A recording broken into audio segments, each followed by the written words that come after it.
Good evening, everyone. Tonight, CCHPN invites you to a magical journey, and we're going to a National Historic Landmark right here in Chester County. The horses are hitched and your carriage awaits. So don your gay apparel and travel with us to discover Christmas unfolding at Anselma Mill. As we arrive, we will be welcomed by Frank Mercurio, Treasurer of the Board of Anselma. Oh, look, here comes Frank now. Thank you, Kathleen, and good evening. Thanks to you and thanks to the Chester County Historic Preservation Network for this opportunity to do a little history lesson of the mill while we talk about Christmas at the same time. So if you would go ahead and get us started, let's proceed.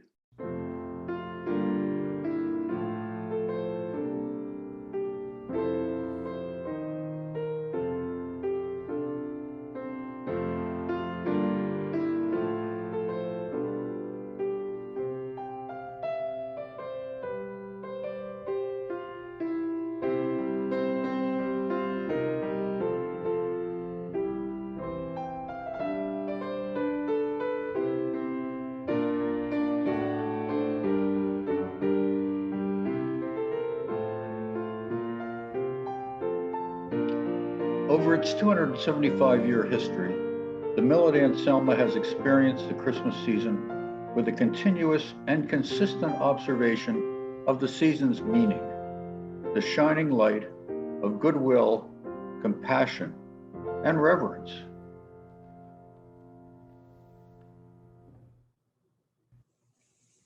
We can only wonder today if 3 centuries ago, Samuel Lightfoot ever imagined his mill would still be running in good order, just as he built it.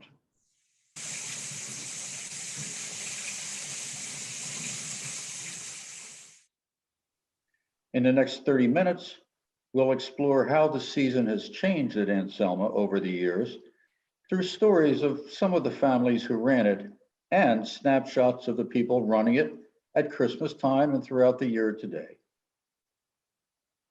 Our mill is the only custom grain mill that still grinds with its original drivetrain.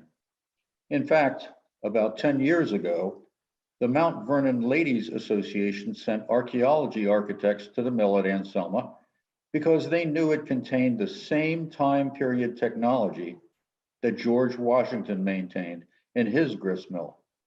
They spent 2 weeks here studying our mill and the Oliver Evans engineering system within it. And just as the mill continues to operate today, so does Christmas still have a special significance here, as we'll see. But now, let's just take a moment to experience the sights and sounds of our mill in operation. So you could say, all right, let's do a cornmeal over here and a flour over here.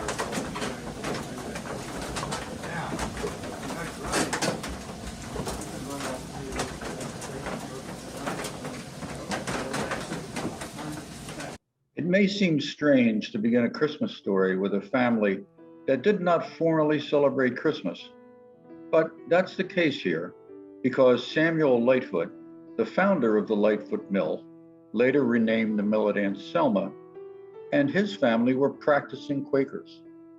His son, William Lightfoot, elaborates for us. Welcome to the Lightfoot Mill, which was constructed by my father in 1747 due to the request of the local farmers. I operate a grist mill on 250 acres, and my brother Thomas operates a sawmill on 250 acres across the Conestoga Road. Early Quakers like myself did not observe Christmas nor mark other times and seasons. We choose not to mark Christmas seasons in any way, but we nonetheless give daily witness to our faith. We believe that no day is more holy than any other, and believe that each day and all of life is sacred. We know that that belief is still paramount for modern-day Quakers as well. As Gil Sewell, co-editor of the Friends Quarterly, writes, "I need to hold my spark of light faithfully and boldly witnessing in the darker corners of my community. Holding and living by the Quaker testimonies of peace, simplicity, and care of the environment remains a challenge in my preparations for a Christmas celebration. Reese Sheneman purchased the mill and house from Lewis Reese and James Benson in 1820. Reese and Julianne Sheneman had 13 children between 1815 and 1836. So we can imagine that Christmas was quite a busy time for the Sheneman family. After all, there were many hands to help decorate the tree. And there were plenty of things to do around the mill with the help of so many children, including, of course, baking. At Christmas time in our area, during the 19th century, there were 3 popular cakes: the plum cake, the fruit cake, and the Dutch cake. I'm going to be making a Dutch cake today. And sometimes it was called a Dutch loaf. I found references to a Dutch cake recipe in some of my old cookbooks. They all have pretty similar ingredients. They all include flour, butter, eggs, sugar, milk, currants or raisins, and yeast. And the later, more modern recipes include baking soda or baking powder as the leavening. The recipe I'm making today is from the early 1800s. It includes rose water as a flavoring. Rose water was used throughout the 19th century as a flavoring until vanilla replaced it at the very end of the century. Rose water is made from the fragrant petals of the rose bush, and it gives baked goods a floral, perfumey taste, so a little bit goes a long way. The yeast that they would have used would have been a liquid yeast, like a sourdough starter, or maybe they would have gotten some yeast from the local brewer. This is the dough that is made and has a first rise, kind of like bread dough. It rises twice, once in the bowl that it's mixed up in, and once in the pan that it's baked in. This pan is called a Turk's head mold, and it gives breads a fancy shape.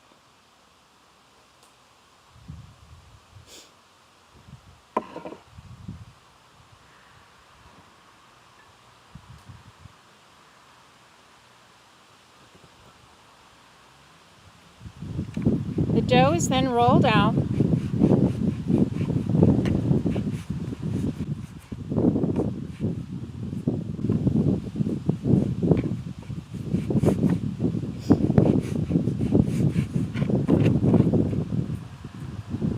and it's placed in the pan for its final rise.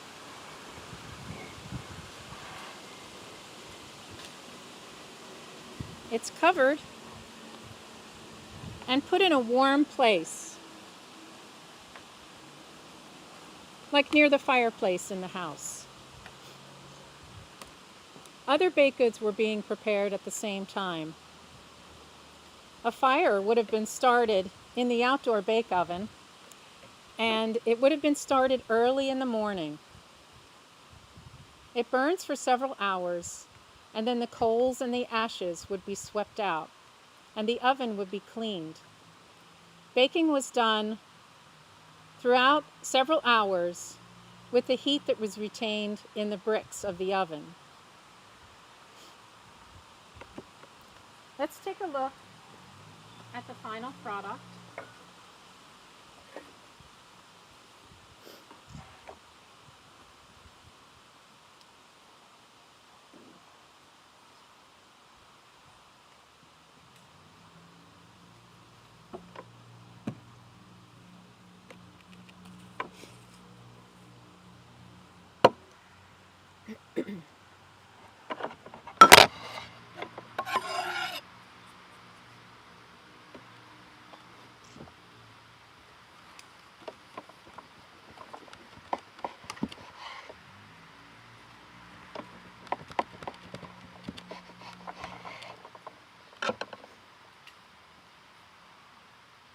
Here's the Dutch cake.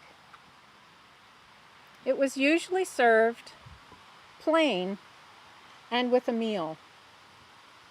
Dutch cake was a special treat, especially for the children. And who knows, maybe Dutch cake was enjoyed here at Anselma at Christmas time. In describing the Christmas season in the country in wintertime, author and teacher Gladys Tabor writes, "After the evening meal and the kitchen is put to bed, we go outdoors again to be sure the moon is where she should be and the rabbits where they should be. The night is cold, but it is not yet the cold that chills the bones. The stars seem very close. Some of them seem to be blossoming in the bare branches of the sycamores." Elias Oberholtzer purchased the house and mill from Jones Sheneman in 1859 and put son John in charge. Always alert to new and useful items, in 1878, John Oberholtzer installed one of the early telephones in Chester County. It went from his store here to his house, about 100 feet. And while a delightful curiosity to the neighborhood, it was a practical aid to John and one in which he saw a future. In 1862, John Oberholtzer married Sarah Louise Vickers, known as Sally Vickers. She was born in 1841 here in Lionville. Sarah was a prolific poet, writer, and abolitionist who campaigned throughout her life on issues such as women's suffrage and childhood education. Raised in the Quaker tradition, Sarah grew up observing her family members assisting in hiding and transporting escaped slaves. Sarah's grandfather was the potter, John Vickers, who was a station master on the Underground Railroad. It's estimated that over 1,000 souls passed through this part of Chester County on their way to freedom. Today, the original location of his pottery was until recently known as Vickers Tavern here in Lionville. The mill's surroundings and the beautiful Chester County countryside provided inspiration for many of Sarah's poems, which she used to express her emotions about personal and national events, such as her husband's milling accident and the assassination of President James Garfield in 1881. In all, she published 5 volumes of verse and 1 novel. Sarah Oberholtzer died in 1930, but her legacy lives on through her poetry and the important social causes that she championed. Growing up, I wrote letters to Henry Wordsworth Longfellow and John Greenleaf Whittier. I was asking for advice because I wanted to write interesting poetry. They both wrote back, and thus began a long friendship. At Christmas, I think of Longfellow's 1863 poem, Christmas Bells. The carol, based on his poem, comes to mind. The song talks about the narrator's despair at the Civil War, but his ultimate hope that good will triumph over evil. So peal the bells more loud and deep. God is not dead, nor does he sleep. The wrong shall fail, the right prevail, with peace on earth, goodwill to men. I also think of John Greenleaf Whittier writing, somehow, not only at Christmas, but all the long year through, the joy that you bring to others is the joy that comes back to you. The Simmers family owned and ran the mill from 1886 to 1919 and made a number of major improvements to ensure the mill's continued strength and integrity. But the Simmers' contributions weren't limited to just the immediate family. The Simmers family lived in the smaller Miller's house built by John Oberholtzer in 1871 after he was injured while freeing the icebound water wheel. This is a quilt made by Gladys Mosteller, granddaughter-in-law of the Simmers, Alan and Annie. Her quilts were prize winning and were displayed at the History Center. This legacy of fine needlework lives on within many American families. Oliver Collins, who owned and ran the mill until 1982, was an entrepreneur of many talents, probably best known as a country mechanic. When the technology for grinding grain transferred to equipment on trucks that could drive to the farmer, Oliver had to explore new ways to harness the power of the water wheel and continue to support his family.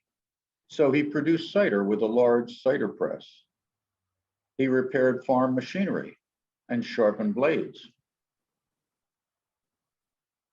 He cut hair for customers while they waited for the feed corn to be ground, as some area farmers convinced him to still do some grinding. And most impressive of all, he built an in-mill machine shop that drew power from the mill wheels and gears.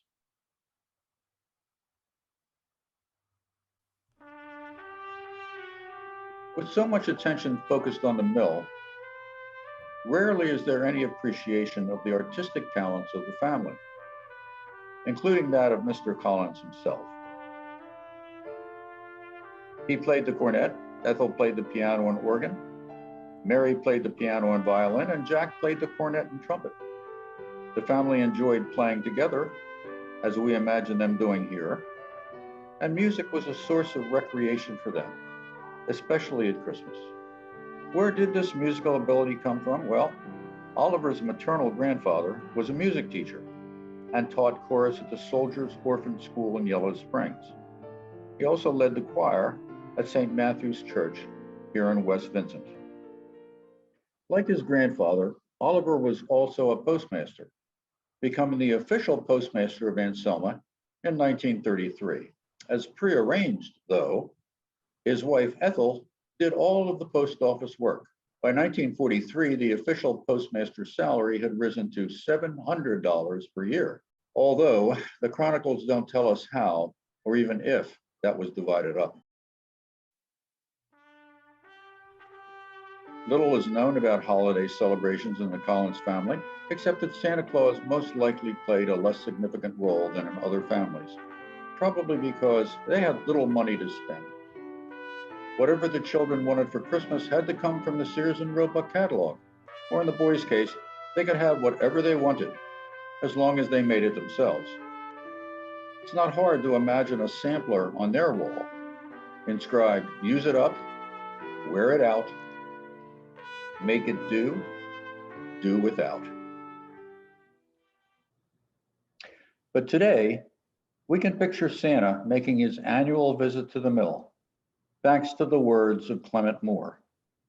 The children were nestled all snug in their beds, while visions of sugar plums danced in their heads. So he'll spring to the sleigh, to his team give a whistle, and away they will fly like the down of a thistle. But hear him exclaim as he drives out of sight, "Happy Christmas to all, and to all a good night." Ho, ho, ho! Merry Christmas! Merry Christmas! Because the mill at Anselma is meticulously restored and maintained, it's not hard to imagine scenes from bygone eras still taking place here, especially at Christmas.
Although not a neighbor of the mill at Anselma, we can imagine author Gladys Tabor on the scene, writing her own descriptions of winter, and those descriptions being read by Anna Simmers in 1820, but appropriate for thinking about the mill at Anselma at Christmas of any year.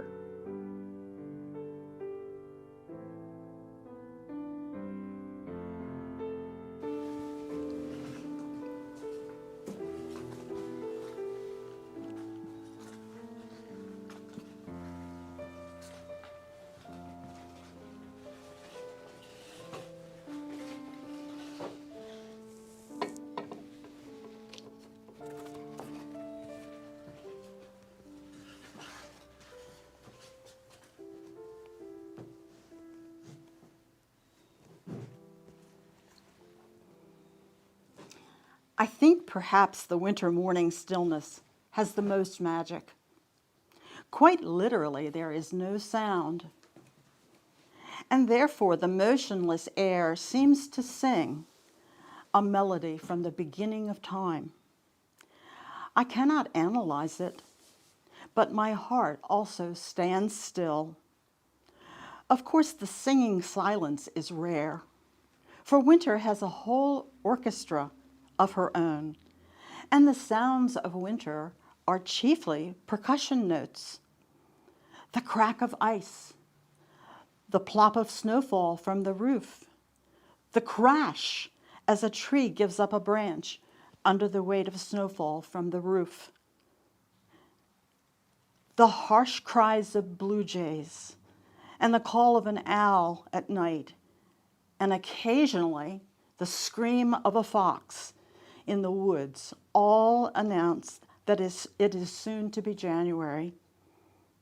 We live in a world of noise and confusion, and a good many scientists agree that man suffers from it. And I think, as I feel the healing of the winter morning stillness, that we all desperately need some quietude in our lives.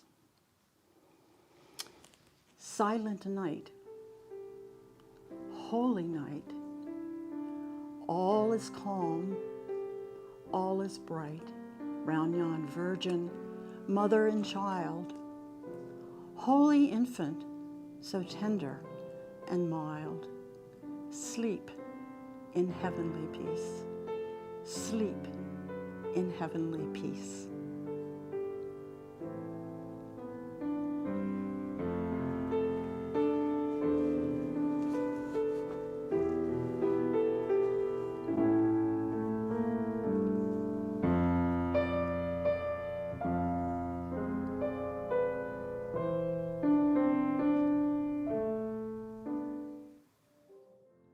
Here at Anselma, we welcome visitors who appreciate 3 centuries of living American history at any time of the year.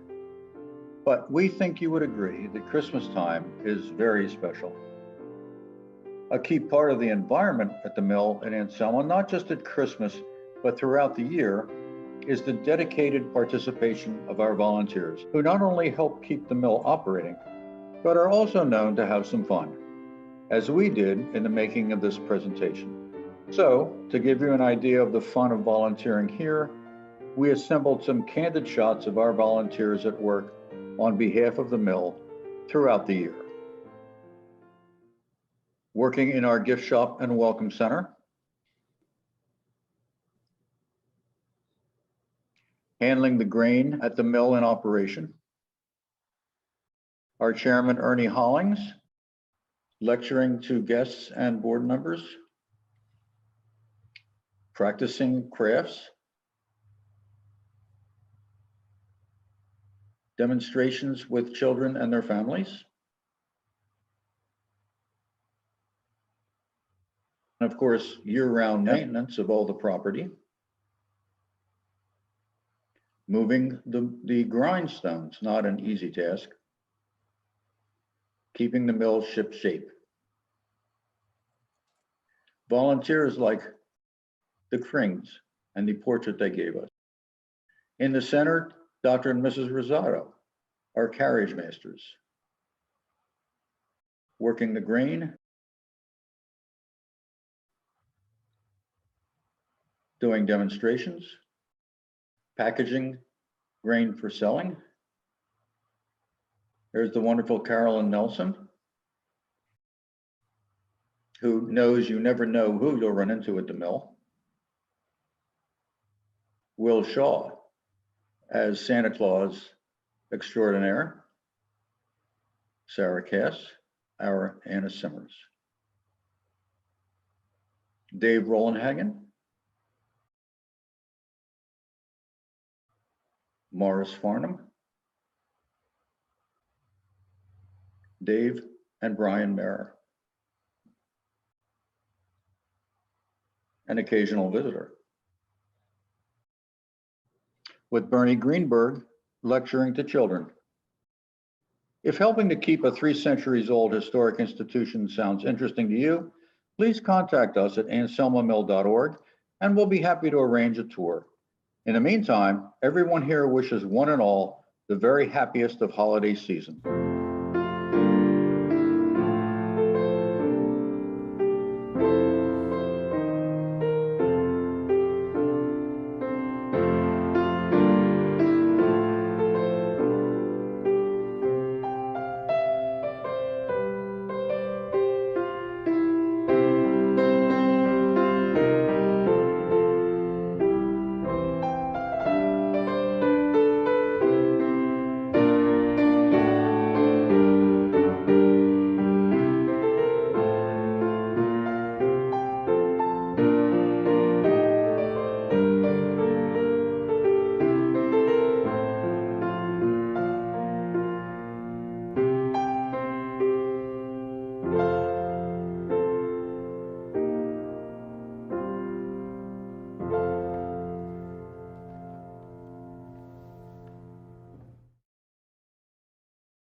Our first question tonight is, did Sarah Vickers Oberholtzer personally participate in the Underground Railroad? Answer is, we don't really know. We have great suspicion, though, based on her Quaker background and the other activities of her relatives in the area. So it's an easy leap, if you will, to say she must have, but we can't say that definitely. Thanks, Don. Our next question is, where was the William Lightfoot cabin located? I'll answer that question. The short answer, the very short answer is we don't know. We know he lived on the premises because he ran the mill from 1767 to his death. And we have gone to great measure to try and understand where he might have lived, including the use of ground penetrating radar to see if there are any remains of the cabin or house where he might have resided. It is also possible that he occupied what is now the original Miller's house, when it was a much smaller residence. Thank you, Dave. Someone is questioning why the village changed its name from Cambria to Anselma. Take that one as well. It had to do with a confusion that arose between Cambria, as we knew it around Chester County, and Cambria as a station near Johnstown in western Pennsylvania. And there was a great deal of confusion because of the same name in both locations. And that's why it was renamed Anselma. But if you ask me, where did the name Anselma come from, we are at a loss. We don't really know that either. But we owe it to Sarah Oberholtzer, who came up with that new name we now know as Anselma. Let's move over to cooking. Someone wants to know where the beehive oven is that the cook in our video was using. I can answer that. We have a visitor center, otherwise known as the Wagon Barn, and just behind it, near the Pickering Creek and near our tail race, is the bake oven that we constructed several years ago. That's where it's located, right on the premises of our historic site. Also, as you are driving in the driveway and approaching the mill, you will see it, or you can see it on the right-hand side as you come up close to the buildings. Our next is a comment, not a question. It says, not a question, just a thank you for this delightful program. Merry Christmas. Thank you. That's nice. The next question is, who is the organizer? I'd love to connect with them about this type of production. Well, I guess you're the best person to answer that question, Kathleen. To answer this question, Anselma did filming. They had video clips. They provided photos, and I did the video production. So, John, if you're interested in who the organizer was from a video production standpoint, I was that person. So thank you. Carolyn Rowland is asking how many millers were Quakers? As far as we know, in our history, as was pointed out earlier, the Lightfoot family were definitely Quakers. I think beyond that, they became Protestants of one denomination or another. Teresa says, thank you. The volunteers did an amazing job. I love today's holiday presentation. Very nice. Next question, what impact did the Pickering Valley Railroad have on the mill? I can answer that. It had a twofold impact on the mill. First of all, it handled freight between Byers and Phoenixville. The freight often consisted of iron ore mined in the area. And the second impact it had was providing passenger service between, again, Byers and Phoenixville or anywhere along the route. So it had a twofold impact on the local operation. Yeah, also the railroad bed actually goes right behind the miller's house, the Knight Miller's house. And the railroad station itself was along that railroad bed, but right by 401. The next comment is, thank you all so much for this program. We have a question, will a recording of this session be shared later? The answer is yes, I will answer that question. We will be posting our recorded program this evening up on YouTube. You will be able to find the link either at YouTube by searching for Anselma Mill or at the Chester County Historic Preservation Network .org website. The link will be connected there. Melissa is asking, how can I make a donation? Frank, you're the one to answer that. We'll try and make that as easy as possible, Melissa. If you go to our website, there is a link. I'm sorry, it's anselmamill.org. If you go to our website, I believe there is a link there in which you can donate directly. If you are like me, not all that excited about high-tech electronic stuff and want to donate the old-fashioned way, you can simply send a donation to us at the mill, Post Office Box 42, Chester Springs. Either way, we would be more than grateful for your contribution. Thank you for offering. Thank you, Frank. And Elaine is saying, as a granddaughter of Oliver Ernest Collins, I thank you for this presentation. It stored many memories of my visits to the mill as I was growing up. Yeah, how nice. How nice. Wonderful to hear from her. Yes.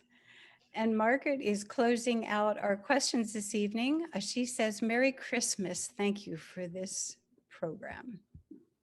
Oh, Merry Christmas to her, and we're all very happy to be here. Merry Christmas. Yep. Thank you, Kathleen, for everything. It was my honor, and we hope all of you enjoyed tonight's program and extend a special thanks to everyone at Anselma Mill for this festive finale to our 2021 Heritage Series. This December, whether you celebrate Hanukkah, Kwanzaa, or Christmas, we hope you cherish this beautiful holiday season. On behalf of everyone at the Chester County Historic Preservation Network, good night.